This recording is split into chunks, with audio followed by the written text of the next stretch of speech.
आज आपण CPC मधल्या अजून एका महत्त्वाच्या क्वेश्चनबद्दल चर्चा करणार आहोत. तो म्हणजे ज्युरिस्डिक्शन सेक्शन 9.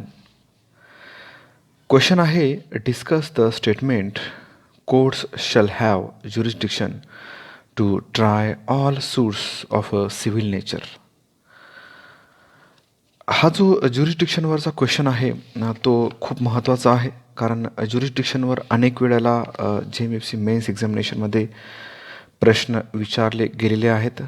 ते वेगवेगळ्या अँगलनी विचारले गेलेले आहेत.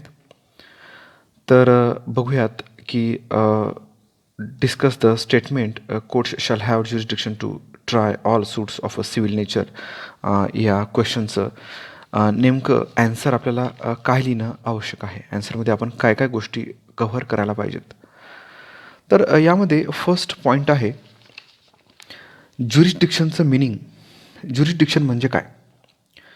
It means and includes any authority conferred by the law upon the court, tribunal or judge to decide or adjudicate any dispute between the parties or pass a judgment or order. ज्युरिडिक्शनचा अर्थ असा, मराठीमध्ये आपण त्याला अधिकार क्षेत्र असं म्हणतो. एक अथॉरिटी असते which is conferred by the law upon the court, tribunal or जज टू डिसाइड ऑर ॲड्ज्युडिकेट. एखादी गोष्ट डिसाईड करण्यासाठी, न्यायनिवाडा करण्यासाठी, ॲड्ज्युडिकेट करण्यासाठी. तर हा जो ॲथॉरिटी आहे, ही जी ॲथॉरिटी आहे, या ॲथॉरिटीलाच आपण ज्युरिस्डिक्शन म्हणतो, अधिकार क्षेत्र असं म्हणतो. तर बॅरॅकमध्ये काय दिले बघूयात. सेक्शन 9 ऑफ CPC काय सांगतो बघूयात. The courts shall have jurisdiction to try all suits of a civil nature excepting suits of which their cognizance is either expressly or impliedly barred. Section 9 काय म्हणतो की the courts shall have jurisdiction to try all suits of civil nature. Civil nature असलेले सगळे suits चालवायचा अधिकार असेल civil कोर्टला.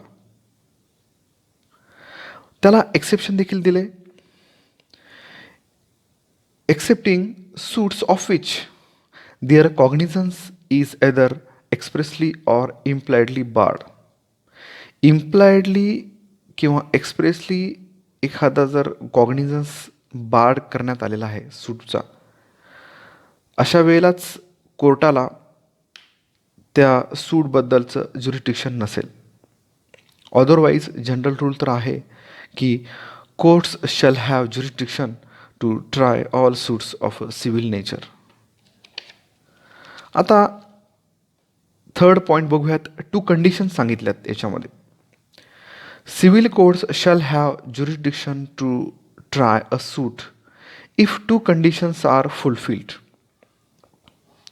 त्या कोणत्या कंडिशन्स आहेत की त्यातली पहिली कंडिशन आहे की suit must be of a civil nature. Suit जो आहे तो सिव्हिल नेचरचा असावा. आणि दुसरी कंडिशन आहे the cognizance of such suit should not have been expressly or impliedly barred. अशा सूटचा जो कॉग्निझन्स आहे तो कुठल्याही एक्सप्रेस किंवा इम्प्लाइड प्रोव्हिजननी, कायद्यानी बार केलेला नसावा. पहिला आहे सिव्हिल नेचरचा असावा आणि दुसरा आहे कॉग्निझन्स. अशा सूटचा जो कॉग्निझन्स आहे तो बार केलेला नसावा एक्सप्रेसली आणि इम्प्लाइडली. तर यानंतर बघूयात की suit of a civil nature म्हणजे काय. 2 कंडिशन आहेत.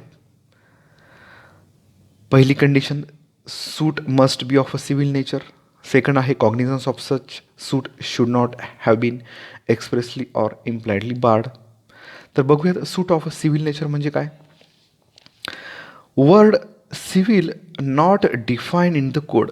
सिव्हिल हा जो शब्द आहे तो सिव्हिल प्रोसिजर कोड 1908मध्ये कुठेही डिफाईन केलेला नाही आहे. परंतु आपल्याला असं सांगता येईल की it pertains to private rights and remedies of a citizen as distinguish from criminal, political etcetera. नागरिकांचे जे प्रायव्हेट राईट्स आणि रेमिडीज असतात तर त्याला आपल्याला सिव्हिल म्हणता येतं, जे की क्रिमिनल आणि पॉलिटिकल याच्यापेक्षा वेगळे आहेत राईट्सपेक्षा. त्यानंतरचा सूट्स ऑफ सिव्हिल नेचरमधला सेकंड पॉईंट बघूयात. Suit of a civil nature if the principal question therein relates to the determination of a civil rights and enforcement thereof. Suit of a civil nature केव्हा होईल? ज्यामध्ये एखाद्या civil राईट्सचं आणि त्याच्या इन्फोर्समेंटबद्दलचं एक determination करण्यासंबंधीचा question कोर्टासमोर निर्माण झालेला असेल तर असा जो सूट आहे तो सिव्हिल नेचरचा आहे म्हणता येईल. थर्ड पॉईंट आहे no status of party but the subject matter of it determines whether or not suit is of a civil nature. पार्टीचं जे स्टेटस आहे ते इथं डिसाईड करणार नाही आहे की सूट हा जो आहे तो सिव्हिल नेचरचा आहे की नाही. सब्जेक्ट मॅटर काय आहे ते डिसाईड करेल. But the subject matter of it determines whether or not suit is of a civil nature. त्यानंतरचा पॉईंट आहे बघूयात. Suit of a civil nature will cover private rights and obligations of a citizen. Political and religious questions are not covered by that expression. Private rights आहेत ते सगळे cover केले जातील civil नेचरमध्ये ज्यावेळेला सूट असतो त्यावेळेला. पॉलिटिकल आणि रिलिजियस क्वेश्चन्स हे कव्हर केले जात नाहीत. आता बघूयात एक्सप्लेनेशन फर्स्ट जे आहे ते. A suit in which the right to property or to an office is contested is a suit of a civil nature and the adjudication incidentally involves the determination relating to a caste question or to religious rites and ceremonies. It does not cease to be a suit of a civil nature and the jurisdiction of a civil court is not barred. हे जे महत्त्वाचं explanation आहे, exception नाही आहे, explanation आहे. A suit in which the right to property or to an office. प्रॉपर्टीशी संबंधित right असेल किंवा राईट टू अन ऑफिस असेल is contested is suit of a civil nature. हा असा देखील सिव्हिल नेचरचा सूट होईल. And the adjudication incidentally involves the determination relating to a caste question or to a religious rites and ceremonies. It does not cease to be a suit of a civil nature and the jurisdiction of a civil court is not barred. Right to property आहे, right to an office आहे आणि अशा right to property आणि right to an ऑफिसचं determination करताना एखादा caste question किंवा religious right decide करण्याची आवश्यकता आहे. तर अशा वेळेला असा सूट हा सिव्हिल नेचरचाच होईल असं या एक्सप्लेनेशनमध्ये सांगितलेलं आहे. त्यानंतर महत्त्वाचा एक पॉईंट बघूयात चौथ्या नंबरचा. पहिला आपण पॉईंट बघितला ज्युरिडिक्शन, सेकंड बघितला सेक्शन 9 ऑफ CPC. त्याच्यानंतर आपण 2 कंडिशन्स महत्त्वाच्या कोणत्या कोणत्या आहेत त्या पाहिल्या. त्याच्यानंतर 2 कंडिशनपैकी पहिली कंडिशनला आपण एक्सप्लेन केलं सूट ऑफ अ सिव्हिल नेचरला. त्यानंतर बघूयात सूट ऑफ अ सिव्हिल नेचरचे इल्युस्ट्रेशन कोणते कोणते आहेत. त्यातलं पहिलं इल्युस्ट्रेशन आहे suit relating to right to an office, suit relating to right to property आणि suit relating to right of worship. हे देखील suit of a civil nature आहेत. आता suit not of a civil nature कोणते suit आहेत जे civil नेचरचे नाही आहेत. Suit in which principal question is a caste.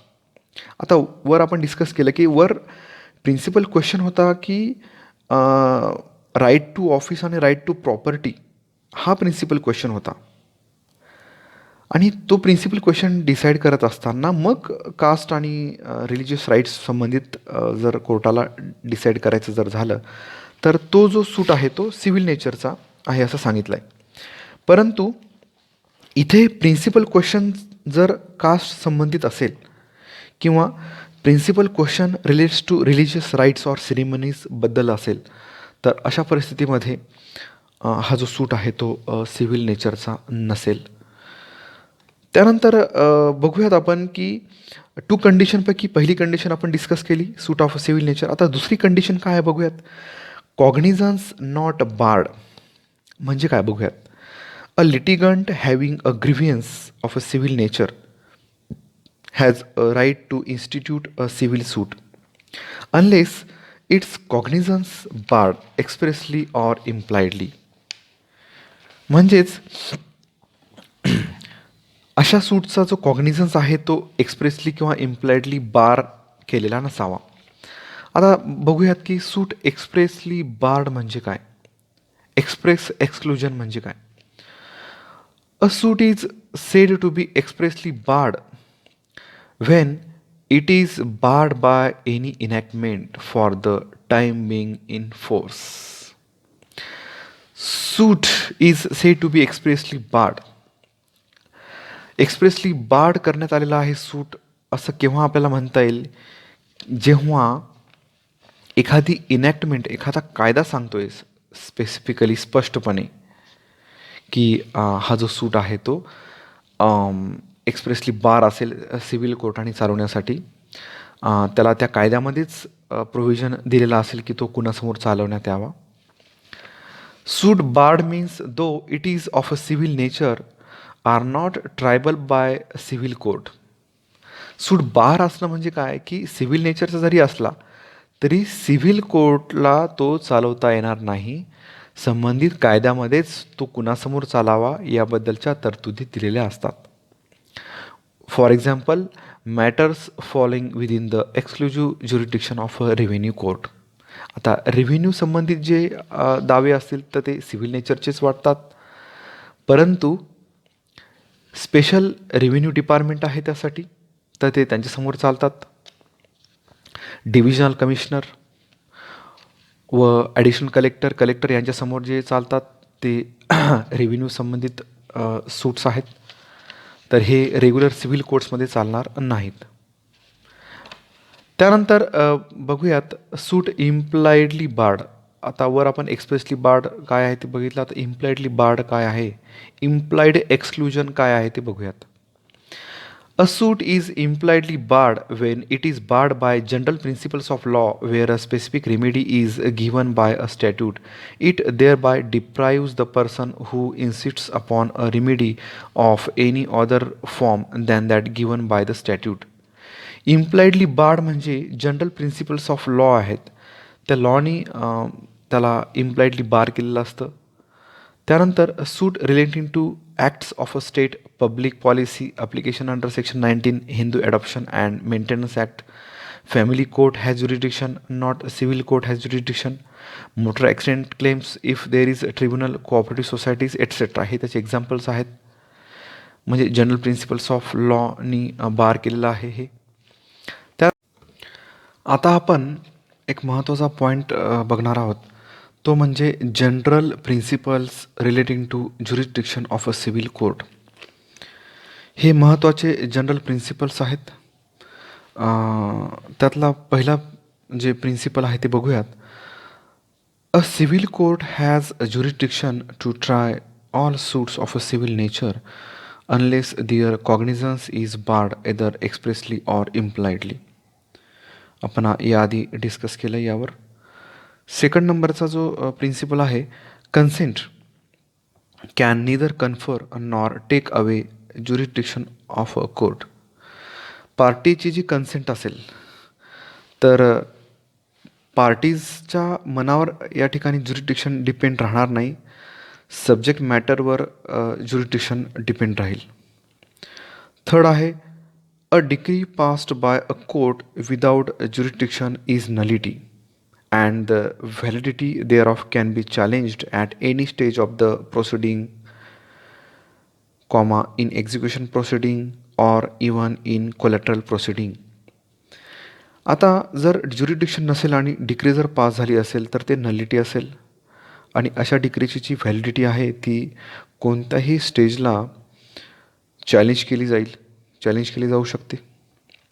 Fourth आहे, every court has inherent powers to decide the question of its own jurisdiction. प्रत्येक कोर्टाला स्वतःचं ज्युरिडिक्शन डिसाईड करण्याबद्दलचे फुल पॉवर्स CPC प्रोव्हाइड करतो. Jurisdiction of the court depend upon the averment made in a plaint and not upon the defense in a written statement. Jurisdiction हे प्लेंटमध्ये आपण काय अव्हरमेंट केलेले आहेत त्यावर डिसाईड होतं, ना की रिटर्न स्टेटमेंटमध्ये काय दिलेलं आहे डिफेंडंटनी. त्यामुळं या ठिकाणी प्लेंटचा फार महत्त्वाचा रोल आहे.